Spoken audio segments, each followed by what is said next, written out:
Қайырлы күн, оқушылар. Әдеттегідей қазақ тілі сабағы. Сабағымыздың тақырыбы театр және мәдениет. Оқушылар, бүгінгі сабағымыздың оқу мақсаты тыңдалған мәтіннің мазмұнын түсіну, ұсынылған ақпараттан астарлы ойды анықтау, жай сөйлемдерді айтылу мақсаты мен құрылымдық ерекшелігіне сай қолдану.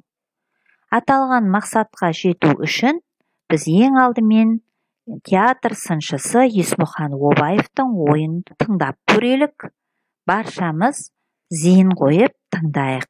Бүкіл қазақ театрларының техника-экономикалық қажеттіктерін өтеу уақыт күттірмейтін нәрсе.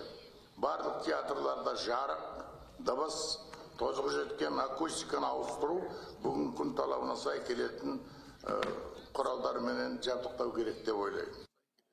Балалар, сіздер Есмұхан Обаевтың пікірін тыңдадыңыздар. Енді ашық микрофон әдісі бойынша өз ойымызды білдірейік. Бірінші сауал. Театр сыншысы Есмұхан Обаев не туралы айтты?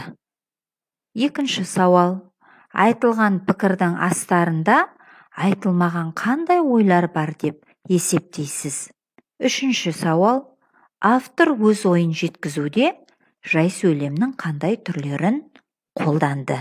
Өздеріңіздің бір тұжырымды ойыңызды дәптеріңізге жазып қойсаңыз да болады.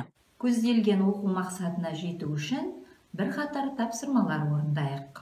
Енді бірінші тапсырмаға кезек берейік. Сәтсіз түскен сұхбат әдісі бойынша театрға бару мәдениеті тақырыбында диалог құрыңыздар. Театрға қандай дайындықпен бару керек деп ойлайсың?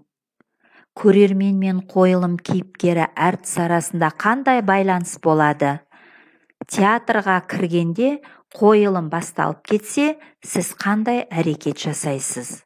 Театр мәдениеті дегенді қалай түсінесіз? Осы сұрақтарға сүйене отырып, диалог құрамыз.